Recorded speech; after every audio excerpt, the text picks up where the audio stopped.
So I'm sat here with JJ, one of the UK's premier transformation coaches. I'd probably say the best in the UK in terms of standard results he gets. Premier brand, presents himself incredibly well, has a very, very successful business. And today JJ is going to share some of the knowledge he's built up over the last few years in terms of how he went from being no one in the fitness industry to being one of the pioneers in the UK. So thank you very much for your time. Thank you very much for having me on, mate. Appreciate it. First question I have for you, JJ. What do you think is the biggest problem most online coaches struggle with? I think getting into it, I think people are very quick to bypass the education side of it. And I think like you've been through so much education yourself, like that is the core pillar of everything that, you know, we deliver as coaches, being able to deliver like really 5-star service and produce elite level results. I think so many people think, yeah, obviously we can generate leads, we can do sales. That's all good, but unless you have like a 5-star product that you can deliver and retain clients, like that's where the scalability issue is going to be. Yeah, you might sign clients up initially, but you know, being able to stand the test of time as a fitness coach, but also produce elite level results and build a brand, that is what I think maybe is the biggest thing that holds people back initially. Obviously, people see these wins, you know, people doing huge numbers, but the impact that could have on, you know, with if they're not producing results could hold them back a lot. Why do you think people are stuck with that? I see my personal opinion, and I said this before, I got some flack the other day for apparently fat shaming, that there were some fat PTs in the gym. In my opinion, the easiest way in fitness is if you're in really good shape, people will just want to get coached by you because the dude's jacked and in good shape. Yeah, exactly. And the bar's so low as well. Like if you look at, especially in the UK PT gyms, the standard is horrendous. You look around the gym, everyone's out of shape, and you don't have to be massive. If you're a fat loss coach, you just got to prove yourself that you can get in great shape, and you've got to hold that year round. I think so many coaches will cycle of being in shape, you know, being out of shape. And it's not only, you know, presenting yourself on social media, but like how you put yourself across within your messaging, within your sales calls, within coaching your clients. Like I think people see through that as if you're a true authority, that they'll really see that as well, which will be huge. Well, the thing is, at that point, in my opinion, you're living a lie. Because like the biggest thing that changed my life is literally I just find the person who's done the thing I want and I pay them and they teach me and then I just 100%. Get the result, right? Whereas if you're supposed to be a trainer helping people get in shape, if you're not in shape yourself, then that's a big fundamental problem. And anyone who's contacting you on social media, speaking to you at the gym, or just generally, it's going to be a big issue because they're going to see through that straight away. Like all the time, I've been like the elevator at home, someone will be asking me like, would I PT them? I was like, no, but like because you're in good shape and people want to look like you clearly look like you know what you're doing. So first impressions are a huge thing, whether 100%. It's online or in person. Why do you think it's worse specifically in the UK? Potentially the mindset of trainers, I think. Like obviously being out here, all the trainers are in good shape. The training is actually quite questionable. Yeah, but the training's terrible. Let's not beat around the bush with that. I don't know, potentially just because of what I've seen and what I've kind of grown up with, you know, seeing other trainers with that. I don't know what it is like in other countries. In Dubai, the standard of the shape is very, very good. But obviously we're going out on the weekends. People are a lot more social with their tops off and that kind of thing. So it could be just social, but I'm not 100%. Why do you think it is? My personal opinion is that people in the UK set the bar too low in too many avenues in life. That is just conditioned into the culture, and I think there's not many people who are trying to like push people on to go to the next level. And I think the people who are seen as that are maybe seen as fat shaming, whereas like for me that's from a place of kindness, that if you're a personal trainer, you want to be more successful. If you're in better shape, more people will just want to be coached by you. 100%. It's like a common thing. You put two and two together. Definitely. And when I've seen the biggest growths in my business, like I'm going through a photo shoot prep now, like as I get the last 4 weeks of photo shoot prep, I document my journey on social media. When I am very lean, like it's so good for engagement. People will buy into your own personal journey as well. Like if you haven't got any results, when I was in lockdown in 2020, I had a handful of results. But when I got shredded, I was inside out shredded at like 19, 20, not a huge amount of muscle. But people are like, how have you done that in like 9 weeks? And like what I do every year now is I do it in like 6 weeks just to prove a point. Like if I can get myself shredded in 6 weeks, what can you do in 16 or 20? And I think everyone has the capacity to do it. It's just whether you want it enough. And I think that's where maybe people are, you know, maybe being held back to what they can achieve.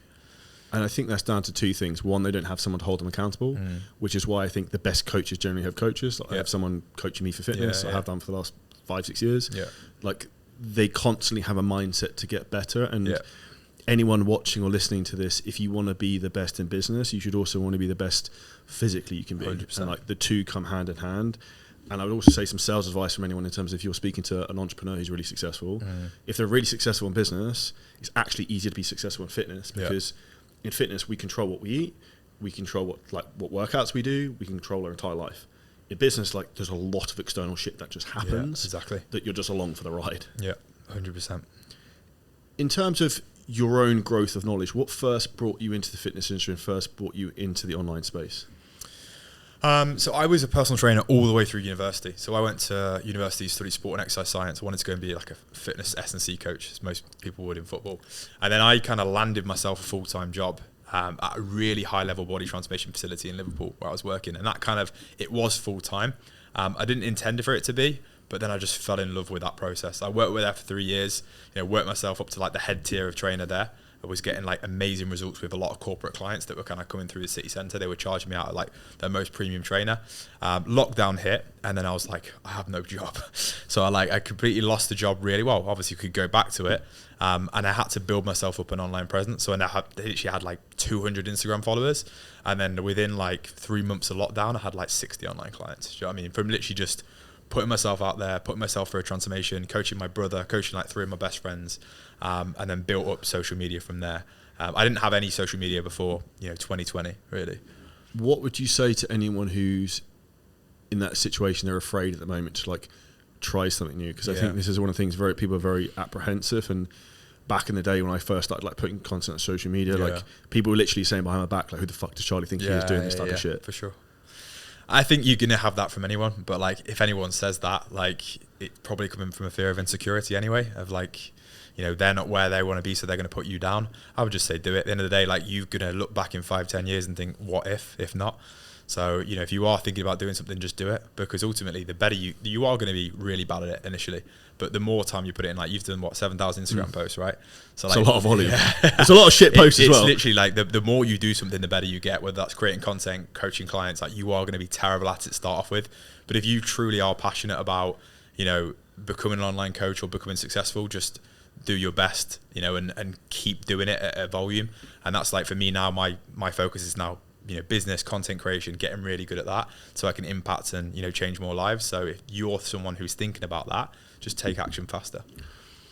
And what I'd say when you take action faster is you fail faster. 100%, You really fuck something up, and I've done that so many times. Yeah. And that's okay, but then you learn, this definitely didn't work, then I'll try this. And I'll try loads of stupid things that I think are a good idea. Yeah. Most of the time they're not. And actually, ironically, it's the things that are a stupid idea tend to work. It's the thing you think, oh, this is genius. It's definitely what it doesn't work. Yeah. There's a thing called like contrarian thinking, is the opposite of what everyone else does. So if everyone goes right, you want to go left. Yeah. And the more almost you can do that with some of your content, the more you will stand out and the more your brand will start to grow. Yeah, definitely.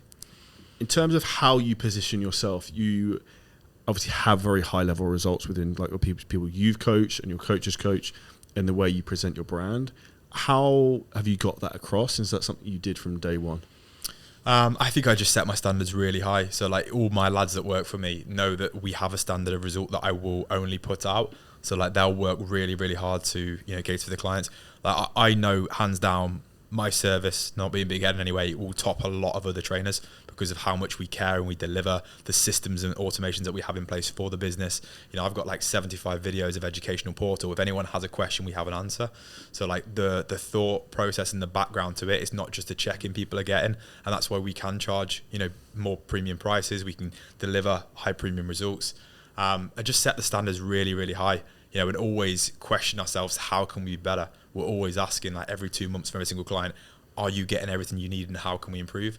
And like that's why I think our retention rates are like 11 months at the minute for average. So like that's kind of what I want that to be, like 18 months for every single client who comes to the program. I want you to get insane results, but also learn everything that can educate you to sustain that result for a lifetime. And that's kind of what our offer is when they come in. It's like, it's not only a transformation, this is everything you will ever need. So you never need to visit a PT again.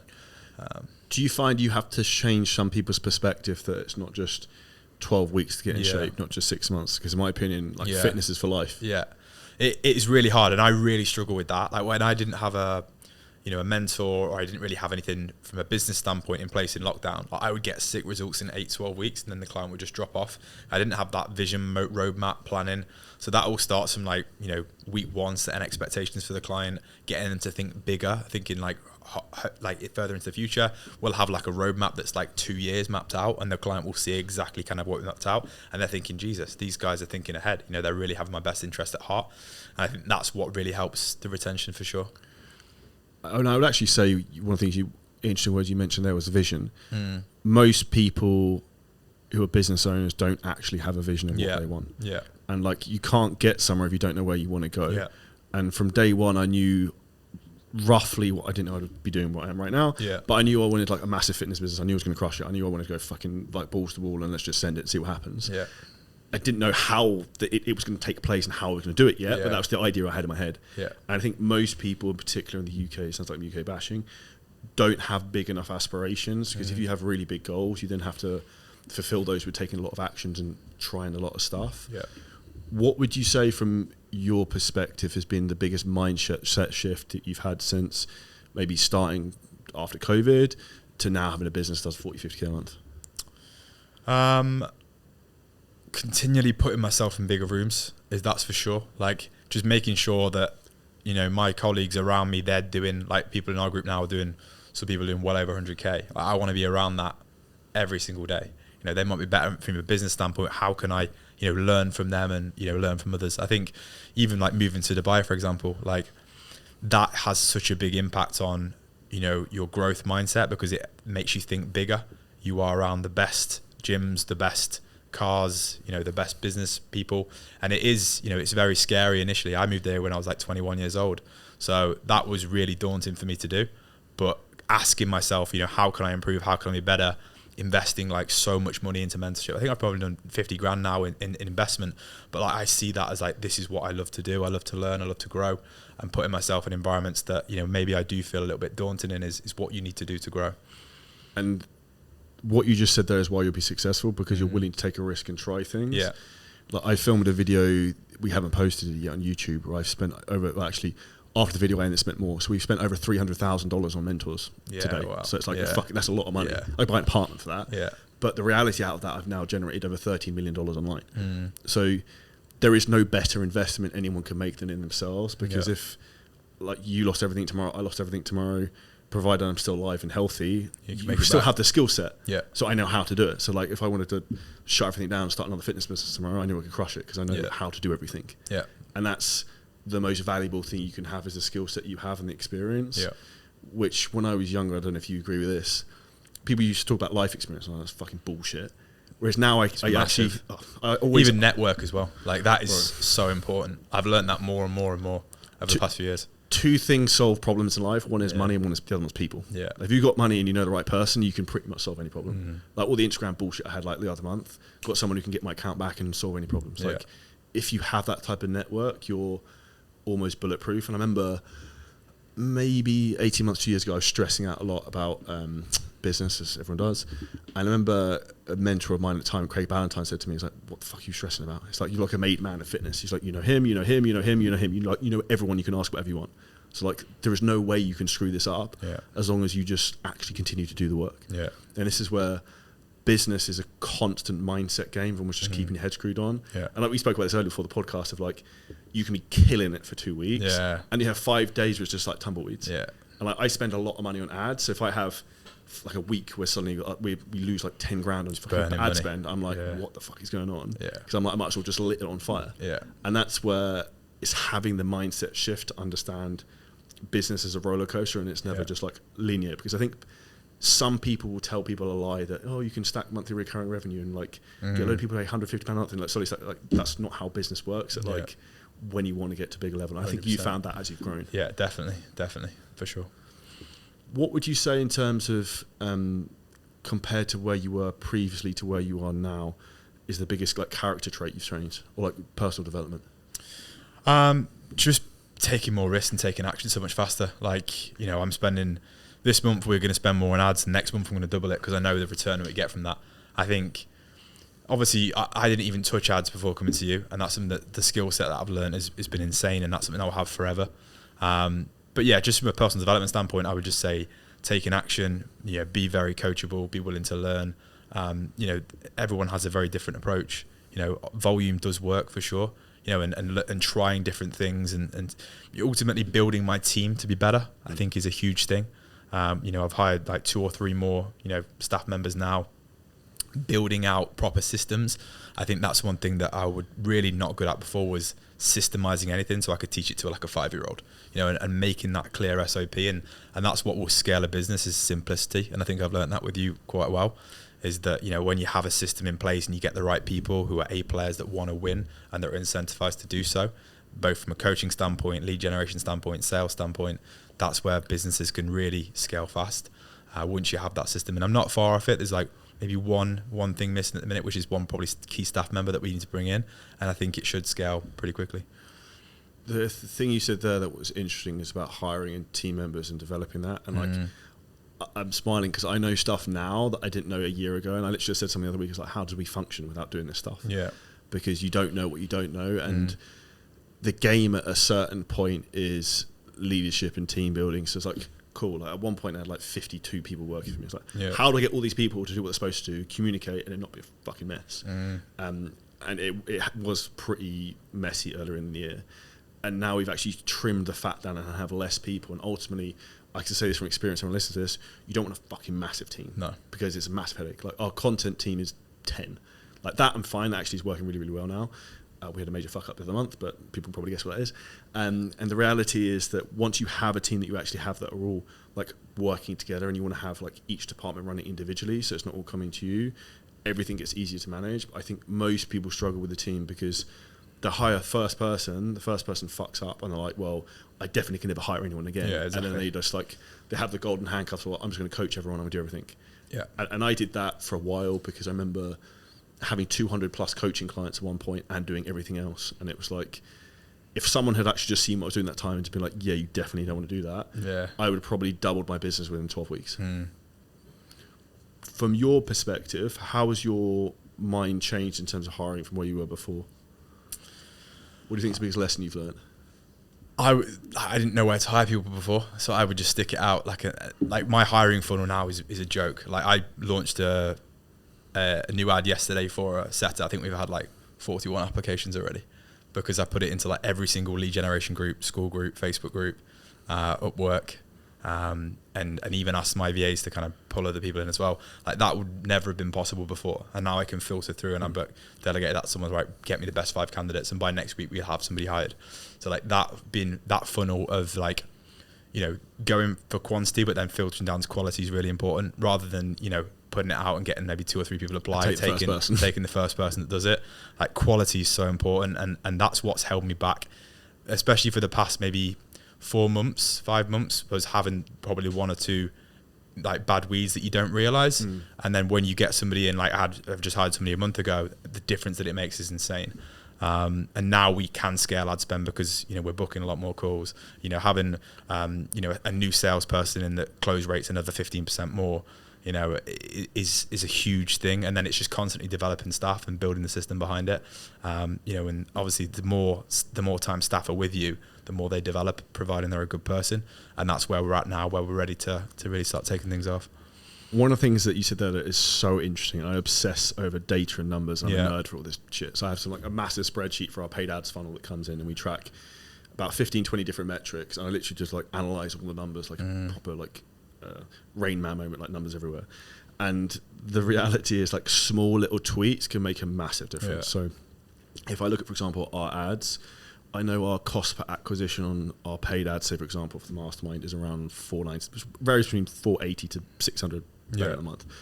So I was like, cool, like how can I make this way more profitable as a scale? I was like, why don't we just increase our base program, which is far too cheap anyway, by $497, and then it covers the ad spend and you can scale more. And then that has just worked, so then we can scale more. And this is where you just need to know the numbers and actually look of like, okay, what's the problem, like where's the point of like restriction, and then fix it.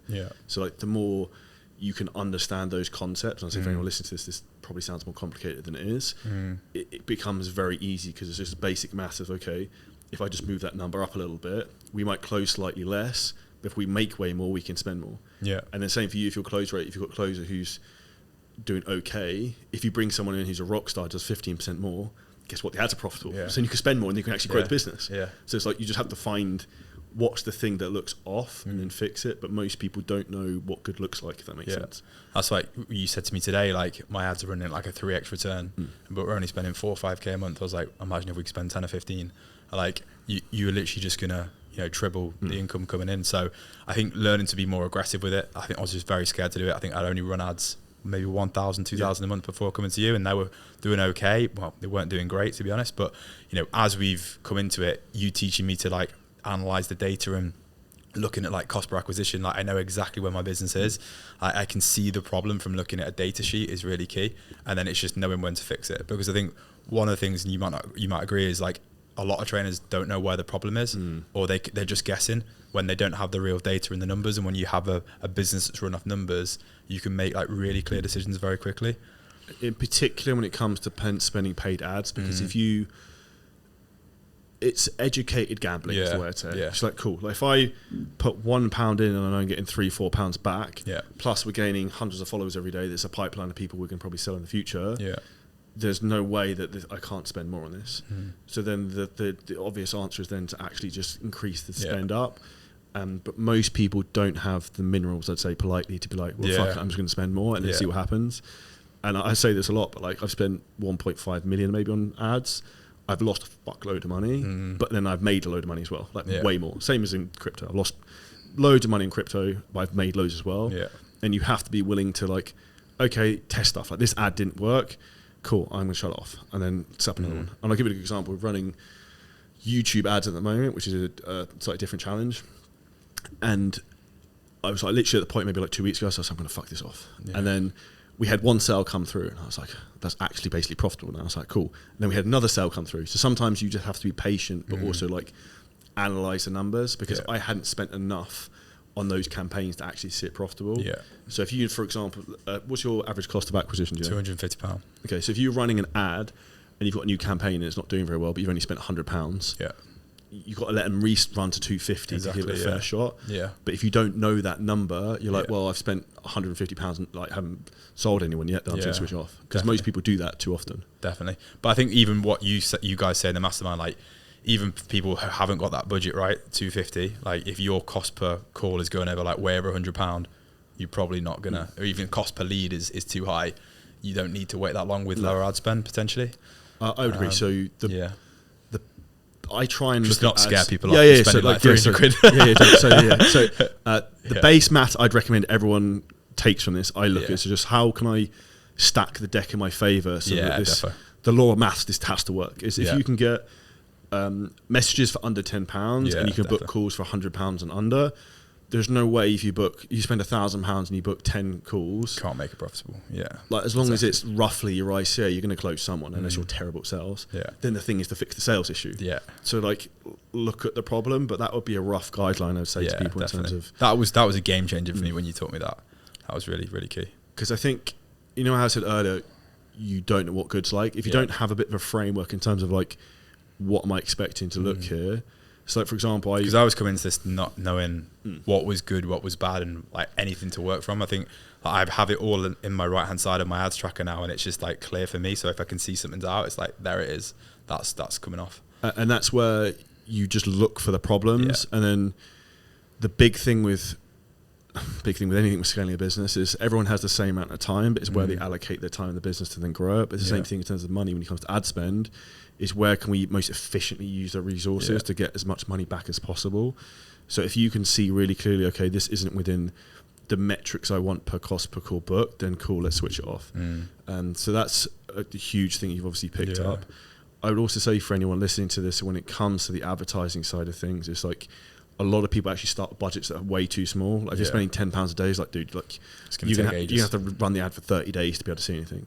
So the minimum I'd suggest anyone starts at, if you're running like a messenger campaign, for example, would be like £20 a day, and you know within 10 days, 14 days if it's working or not. But that's where people just need to have like their mindset switched on. The thing with, say, for example, if I talk about YouTube ads, the cost per acquisition is higher on that, but this is what's interesting. So with this nerdy Hyros tracking thing, that links into YouTube ads. So if anyone doesn't know, Hyros is an ad tracking software which can link into YouTube and Facebook. It doesn't work on Facebook Messenger ads or boosted reels. But with Hyros, I could see that, say, for this ad campaign, which is now really profitable, we'd had 3 calls and 1 sale. So it's like, for me, I was like, it's not booking any calls. This is shit. Okay, cool. Then we had 1 sale. And then we had another sale. I think it's like 4 calls, 2 sales. So it's like, this audience is really, really good, but it just doesn't book many calls. Yeah. So that's, I think, sometimes where you just have to keep your eye on the numbers. Yeah, definitely. Why do you think most people get lost with Facebook ads? Like from your experience, maybe 12 months ago. I don't think many people actually know how to run them profitably in fitness. I think it's a lot more simpler than what people make out. Like I was paying an ads agency before I come to you £1,500 the night before. Yes, exactly. And you need to learn to run them yourself. You should never, from my eyes, that is like, like Charlie always says, like you are your credit cards on the thing. So you should really look after that. It's literally the most powerful thing if you're looking to scale. And I don't think there's enough education out there around ads, and I didn't have a clue where to start or what to do from a fitness standpoint. I think fitness is very different to maybe other things slightly. So, specific to fitness is probably just the education around it. I would agree. I think the problem I see is a bit like we spoke about earlier, is that people try and teach something they've never done. So I've spent a lot of money on fitness ads in my own business. So I've like tried everything, like YouTube ads to VSLs, Facebook ads to VSLs, Facebook ads to opt-ins, like anything you can think of. The reality of what works in fitness, what works in a lot of other offers is completely different. Yeah. So it's easier in some respects, but you just not get pulled in by ads agencies. And two reasons why I would say you shouldn't use an ads agency. One is that you need to learn the skills yourself to actually understand what the fuck they're talking to you about. Yeah. And then also your credit card's getting hammered. And then secondly is that a lot of these ads agencies don't really know what they're doing to a very high level, or they're not really paying that much attention. So I've tried to outsource my Facebook ads 3 times. It's never worked. So as soon as I've taken it back myself, we've done way, way better. Yeah. And once you know what you're doing, it's like maybe between me and Aiden runs the fitness ones, I run the other ones. It probably takes me 45 minutes a week maybe, just to like check it over. And like once you've got them set up and they're working, it's like, okay, cool, I'm gonna try a new audience. I'm just gonna duplicate campaign, try this audience, try this. And then Facebook ads, in particular with anything in business, is something you continue to keep learning. It's like, I'm learning from one of the best guys in the world, Marius, who's a G, and he manages ad campaigns. Like some of the ad accounts there are spending like 250k a week. Like a week, that's more than like people earn a year. Yeah. So like he knows exactly what works and what doesn't. So I just ask him quick questions like, what do you do this? What do you do with this? And that's where the stuff I learn, I feed to you in terms of like, okay, this is how you can scale a campaign. If you've got this problem, try this. Yeah. Because there's loads of weird hacks for Facebook ads that can fix problems or also improve the return. Definitely.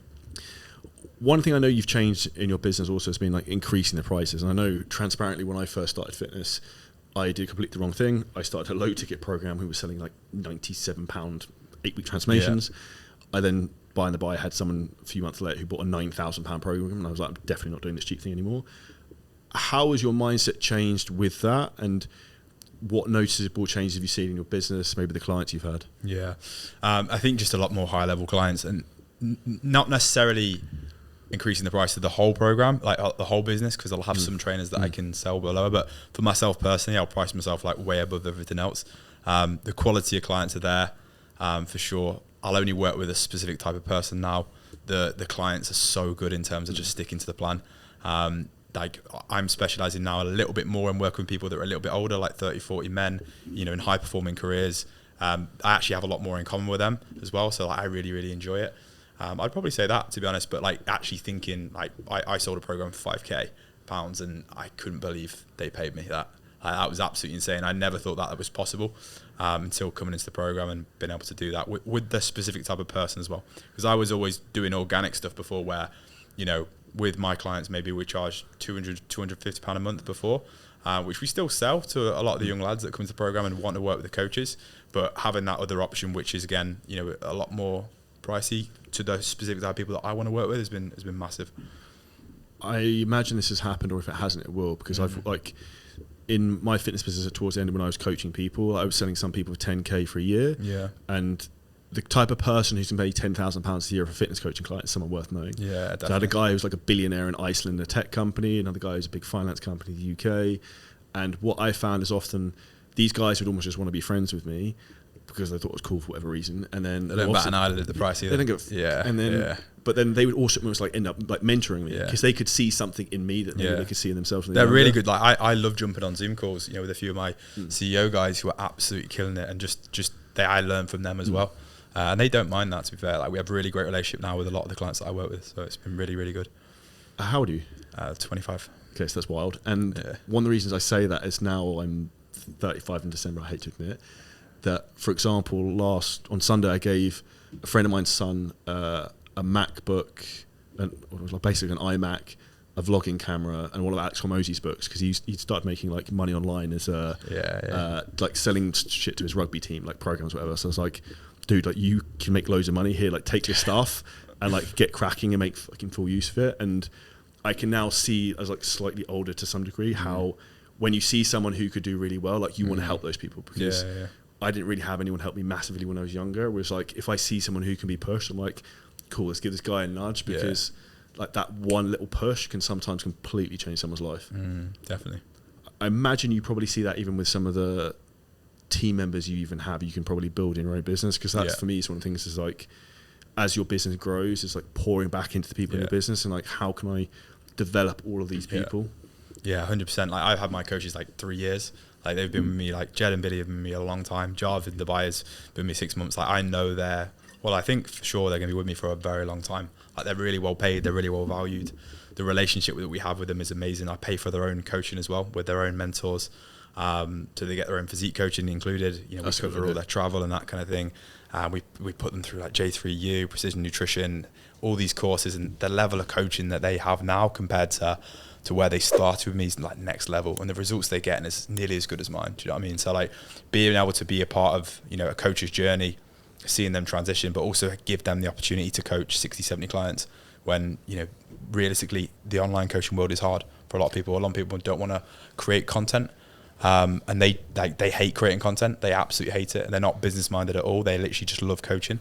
So if I can bring people in that like are truly fulfilled and passionate, they love being a part of the journey as well.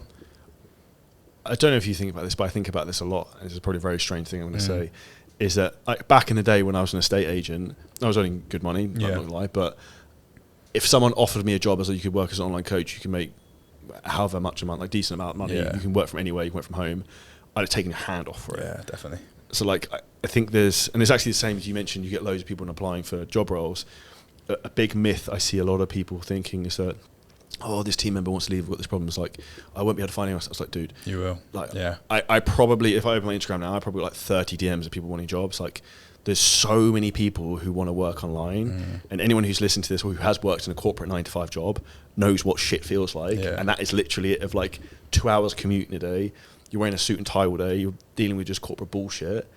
The reality to work for someone online anywhere in the world and earn good money is like the dream for pretty much so many people. So I say anyone out there who thinks these people don't exist, they do exist. You just don't have the skill to go and find them, which you've now got. Yeah, definitely. I would say something I'd add into that in terms of, from a hiring perspective, some of the biggest mistakes I've made have always been when I've rushed. So to give an example, I remember, and actually I'd be wary of people who do this, is hiring companies who basically like place people. Yeah. So I got recommended as someone who was a tech integrator. I spent $80,000 on someone to do my tech shit for like 4 months. And we ended up basically pricing with a VA who was like $5 an hour. And it was a complete shit show. Yeah. And like, that is a big lesson I learned that was very, very expensive. But in hindsight, you learn quickly, okay, that's definitely not what to do when it's a big mistake. But it doesn't mean I don't go and hire anyone again. It's just like, look at the base numbers and realize that in a interview situation, they're selling you as well as like you have to sell them. Yeah. And the way I actually try and do that now is I actually try and put people off the job. This is not 9-5. You don't want to work here. And I give a good example. We had someone who started with us who is now gone. I knew he was going to go. We had someone who came in and he was on. We agreed like whatever the hourly wage was. He then said that I actually went up on Google and legally you have to pay me this. And like 2 days afterwards, I'm like, well, do you want the job or not? Like, you can leave if you don't, we don't have to hire you. And then he started, and then we ended up firing him like 2 weeks later. But for me, that's an example. Like, I knew at that time we should just got rid of this kid straight away, because that's a big red flag when someone's like asking for more when they haven't even started yet. So I would always say, if you ever get a bad gut feeling at the beginning, just cut the person out straight away, because it just causes more problems. Definitely. What's been your biggest learning experience from hiring people, do you think? Hire the person, not the skill set, probably, because I can train the skill set. But if you've got somebody who genuinely wants to work hard, attitude is the biggest thing. And you can, literally, from the minute you meet somebody, I think you can tell if the person's going to be good or not. As long as obviously they have some form of experience and they're fit for the job role, hire the person first, because if you can generally get on with that person and you can see that they're aligned with where your business wants to go, I think that's the biggest thing. Would you suggest to coaches as well that they should move to Dubai if they're in UK, Ireland? Do you think it's helped you and your business grow? Yeah, definitely. I think I've 3 or 4x'd since I moved there, probably like 3 years ago now. I think purely from just being around coaches that are doing better than you is very inspiring. Obviously the lifestyle here is very expensive, I'm not going to lie. I don't think you should move in unless you're earning probably 8,000, 10,000 a month. 100%. But just be prepared to put in the work. It's one of those cities that like you come into, I think the minute you get off the plane, you're like, oh, I'm working. Do you know what I mean? I'm ready to work. I can pull like 12, 14-hour days here without even feeling like anything. And because of like the UK time zone as well, it gives you like a massive head start on the day, especially if you're working with UK clients, and you can actually work later as well if you wanted to. So yeah, I would 100% recommend Dubai, like for sure. If somebody is in a position where you're ready to scale and you want to be around the best coaches in the world, then move here for sure. I think from my perspective, the big things that I like about Dubai has helped me grow is the time efficiency of everything. Yeah. I'll give an example. Productivity. I was in Spain for 3 months. It's like, I need to pick up a fucking package for some supplements ordered. I end up wasting an hour fucking around doing that. No one else can do it. So I'm like, this is retarded. Or I had a problem with the hire car that the seatbelt thing kept beeping. Like, you imagine how annoying that is. So it's like, okay, this needs to go back. A hire car company wouldn't let my assistant take the car back. I had to drive the car back. So I wasted 3 hours swapping a rental car. So it's like the amount of stupid problems you have in sometimes other countries, which aren't so efficient or insane. If you think a framework I think about a lot is that they print money, they don't print time. So like the most valuable thing you actually have is the time and the hours in the day, not the money you have. So if you can pay someone to go and do something you shouldn't be doing, then that's the quickest way to actually get your business to scale. That's what's so good about Dubai. Like everything, like my meal prep's delivered at 8 a.m. every morning, cleaning's done twice a week. You know, it's just all these little things. If you ever want to go anywhere, taxis just like that. You know, it's anything you have is literally right at your fingertips, and that's why it's so important to make the use of your time when you're here, for sure.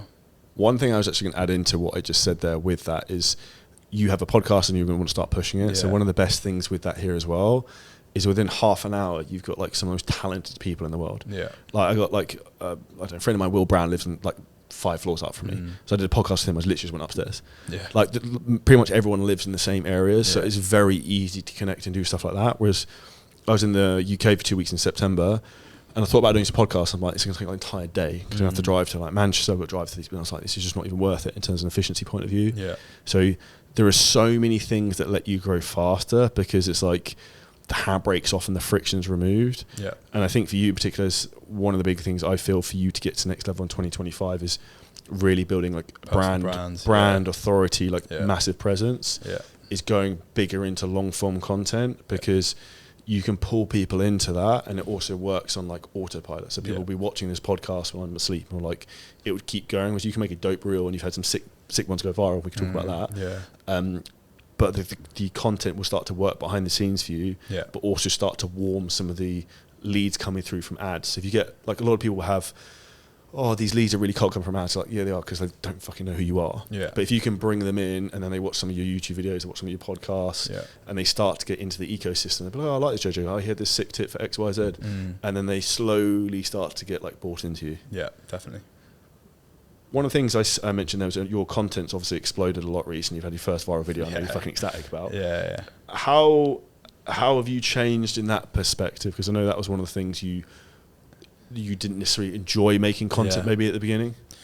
I think I didn't enjoy it because I wasn't really seeing the reach and results. And now like the impact it's had on like bringing organic leads, but also being able to put the viral traffic on into paid is made my cost per lead like a third of the price. So like, because I'm more driven from business than I am content, in all fairness. Like I love business and I love coaching. Content's something that I do because I have to do it. And I'm learning to love it because of how it impacts business. But yeah, even learning like how to create a hook, create a script for a video. Like before I was literally just talking to the camera, random tip. But now like I actually realize how it needs to be systemized to go viral, and like what you've been really good at and the team has been like, right, this is how you need to set it out. And even just the people within the program as well who are great content creators, learning from them, and how to structure it in a way which again is going to get more eyeballs, get more reach. And in turn, like although a lot of coaches, great coaches that, maybe follow me, like, oh, we don't want to create content like that. Like, imagine if you could impact 100, 200 more people a year because you made better content. I think a lot of people, and this was probably me, I was trying to impress like bodybuilders and coaches in the industry. They're not your clients. Like, I want to help like your general man who wants to go to the next level and get in insane shape. And you need to create content for the person rather than impress other trainers. That's kind of what I was doing before. And it was like, it didn't really align, and that's where I wasn't seeing results. Now I'm speaking to the person I want to speak to in a simple and plain way. And like the feedback I'm getting from other people and just new people coming onto my page every day is like, your training tips are absolutely insane. Like, they're really, really helpful. I think one of the things you have to take huge credit for that is being open-minded to try stuff different. Yeah. Because like a lot of my background of stuff is bodybuilding as well, and like you get pulled into this trap. And I see a lot of people doing it, particularly when they're competing. They post bodybuilding shit. And like, oh, why is my business not doing well? I was like, have you seen your Instagram stories? It's like you and your like Y fronts doing like Steve, who works in fucking HSBC and Canary Wharf, doesn't care about that. Exactly. Just like try and solve people's problems. You're more likely to get more leads. And I think that there's been a big shift, I think, in terms of the way you've branded yourself with that. And actually, I'll give another example. You mentioned him earlier when we were talking, is Josh Bridgman. So Josh is killing it now. Josh had a huge improvement. Yeah. By just understanding he has a huge amount of knowledge, phenomenal physique, great bodybuilder, but him making content that actually helps people and solve people's problems doesn't mean that he's not a great bodybuilder and amazing as a coach. So like actually sometimes being more general and being more broad to actually solve the real people's problems, you'll get way more clients come through because you're suddenly way more relatable. Yeah. And I think when I came into it, I've worked with some of the best coaches in the world, for sure. I thought I wanted to be that comp prep coach. And then I realized from prepping people for stage, like, yes, I'm good at it and I get insane results, but that's not the only way that I can go. Like, I want to help. I want to impact people, normal people, rather than just chasing a trophy, chasing a win. Where yes, it's cool, and I have a handful that do it. Where I get most fulfillment is coaching like general day-to-day people that want to get in insane shape. And from a business standpoint, it's a lot more profitable as well. So like any coach that, yes, obviously it is great seeing coaches do it, but just look at kind of from a business standpoint, is that definitely the way you want to go before you kind of pigeonhole yourself down that route? And the word you use there, pigeonhole, is good, because I think that's the problem. Yeah. As soon as you get identified as a prep coach, you're only a prep coach. Yeah, exactly. And what if, for example, competing becomes a lot less popular in 2 years? Yeah. And there's probably 5 to 7 coaches at the top of the UK that you won't be able to touch because they've got 20 years experience or 10 years experience in the game. But also I think the competing market, I think, might start to shrink. Yeah. Because what does everyone want? They want everyone's health. Everyone's running. Everyone's getting fit. So have you noticed like what you're doing a bit? I'm doing martial arts. Everyone's coming away from the traditional like push pull legs, Jordan Peters. Like let's just lift loads of heavy shit. Like I see it in people's content. So I think what will happen is more people will start to come away from that. As stuff like Hyrox type of training is getting more popular, and then that means if you're pigeonholed to only being a prep coach, there's less people to prep. Like it's difficult to pull yourself out of that niche then. Yeah, definitely. I think when you're in it, it's really cool. And I was like, when I was competing, I was loving it. Yeah, absolutely loving it. But when you step out of it, you think, like, what the fuck is this? Do you know what I mean? I can't believe I did that. Do you know what I mean? Yeah.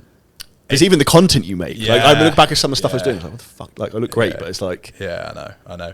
And it doesn't add any value as well. No. Like when you're posing in front of a camera and showing off your physique, like it's from a vanity perspective to boost your ego. Like really, if you can create something that's generally going to help somebody, like that's why I got into the industry. I don't know about you, but I love helping people. I love coaching people. So like when I create content, knowing that I can do it in a way that is easy for people to watch and view is huge. One thing I will say that your physique can be your biggest marketing tool if you use it correctly. So I'll give an example I've tested. So like the one story method where you delete all your stories, you post one story. If you put a story of you where you're jacked and you're on the beach and you look fucking great, if you also put like that's the one story thing with a free lead magnet, that gets way higher views than if it's just like a photo of you me sitting here. 100%. Because everyone stops and they look at it and that increases the watch time. Yeah. So like you just have to know how to play the game, but also not try and come across like a narcissistic prick. Yeah. So it's like the middle ground between that, but you can use the way I try and look at it is like you can use your physique as a weapon in your business that gives you a competitive advantage. Yeah, 100%. From your perspective, what do you think is the biggest challenges you have going to 2025 and your biggest goals? Probably just getting my whole team to perform. Probably scaling my team to like 10 to 11. pushing my personal brand hugely this year in terms of like getting into a lot more podcasts. I want to do 1 to 2 podcasts a week, getting that into YouTube. More so like just creating the team where everything's functioning from a lead gen and ad standpoint, which I kind of is getting there now into the sales, but then at the same time really getting my content team and build that content team to scale that as well. Because if I can get more eyeballs, more reach, the lead generation team should kill it, fingers crossed, but getting them to perform on a consistent basis is harder than what people think. Like that's the biggest thing, is if I can incentivize my team to perform, I can perform by, you know, staying in routine, creating the content that I need to create, coaching people to a high level, but also getting the lads to get insane results like they are doing right now. Getting that all to work together is how you can scale fast, but just the quality of everything. And this is something I say to everyone, it's the most important thing. It's like in a business, you have 3 people when you're looking to really scale. You have the traffic guy, the sales guy, and like the operations fulfillment guy. The goal generally as you grow is that you become into the traffic guy of like your front of house. Like if it's like around personal brand, like you got to make all the content. Like I personally, just my main focus is content, ads, and I coach some clients like yourself, which I'm very honoured to do so. And that just allows you to put all your focus in this. And at the beginning, it's cool. You have to do everything, and you're a jack of all trades, for some example. But you want to try and transition to you spend more of your time here. But there's a lot you can even do from a content systems point of view that it's actually quite easy to do. So like we push 3 podcasts a week, 3 long form YouTube videos a week, maybe 150 pieces of short form a week. It doesn't feel like I spend that much time making content. Maybe like 2 hours a week. That's what I just need to build now, is that system behind the content, and that would be huge. And if I was to have a guess how much that cost me to run, we've got 10 people. I don't know, $5,000. Well, it's not that much, but it's like 9.5K a month. No, I was thinking a week then. So it's not that expensive if you find the right people and you can get the right people role. The hardest person to hire is someone who can manage a team, because respectively to anyone who's creative in our creative team who are going to be editing this, creative people are generally very unorganized. That's why they're creative. So then you need someone to organize them, and when there's a shitload of people and then you've got hundreds of video files and all this stuff that needs to be posted everywhere, it's why you have to try and build a system out to do that. So it's taken me a while to figure out how to do that on a... What would you think though, just for let's say me, for example, from a smaller scale, how would you do that, and who would you hire in terms of like, obviously I've got Joe as a videographer, but who would you do in terms of editor? Great question. So firstly, what I would do is probably just bring in one video editor who, if you're going to do a podcast, like cool, your job is to edit this podcast, scale it onto YouTube, Acast, all this podcast stuff, and then clip it for shorts. But don't use the AI tools like Opus Clips and stuff like that, because they're crap. It needs to be done like manually to find good stuff. I would suggest not hiring anyone from the Philippines for that, because, no offense to our team in the Philippines who watch this, because they find it difficult sometimes to see the clips and stuff that would be good that you and me would find interesting. So if you watch this morning, you're a G. So one of our best editors who, for example, focuses just on the podcasts, he's from South Africa. He understands first word English. He can do the whole process himself. And ideally, I'd get one person who can come and do that. As you start to scale, you then probably bring in another editor who then maybe just does, if you're making more, say, for example, YouTube videos. And I'd probably have one editor per platform and start to build out like that. The reason we have, I think, 5 editors is because we have to make a lot of content. So it's like, there's almost like 2 who sold. We have one for YouTube. We have an editor for podcasts. We have like a creative guy who's my guy Mike, but he also does a lot of editing himself, because if he films stuff, he wants to edit it. And then we have 3 Filipino editors who will make our fitness content and like B-roll-y stuff that we'll just send through to them. And then we have someone who then manages the team. So the reality is, with a lot of those editors, though, we only pay them like $5 an hour. So like if you look at the potential upreach on a piece of content, it's massive. So if they can edit 2 videos in an hour, $2.50 each, very profitable. So that's generally how I look at it. A good system in terms of, we use Notion to actually manage our content team and to actually schedule all the posts out. Before that, we were using Google Docs and all types of stuff, which didn't work very well. Another platform that is good in terms of tracking the data is Metrical, which I think I've shown you before, but you can track all the metrics. And then we also have something I bought in this week to go next level nerdy. It's basically like the ad tracking sheet I basically have.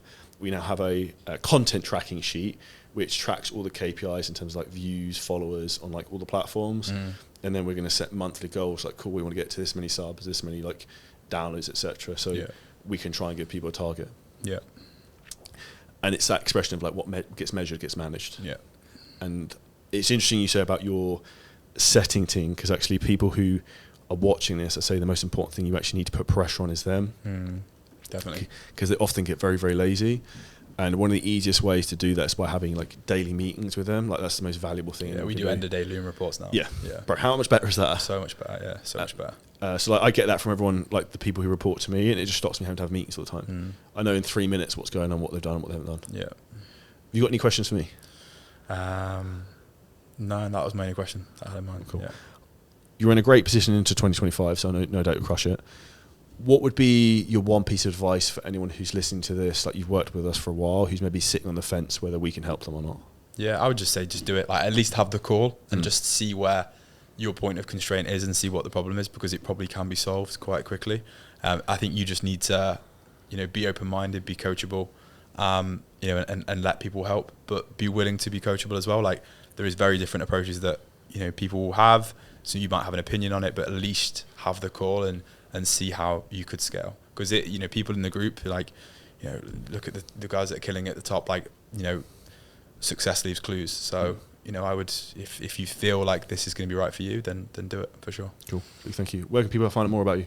Instagram is probably the easiest thing, is JJ Transformations. Podcast is Transform with JJ. But yeah. Awesome. Big thank you. Thank you. For anyone who's an online fitness coach looking to scale a business, if you hit the link below this video, you can book in a free call to find out exactly how we can help you. Not a sales call, it's basically like a business audit, and we'll actually coach you in terms of how you can make more money. Ideally, obviously, we want you to join the program where we can help you build your business, but we'll give you a ton of value anyway. So hit the link below here, you can book that right away. If you took value from the podcast, make sure you smash like button, comment below any questions, and anyone else you want to see as a guest, and hit subscribe.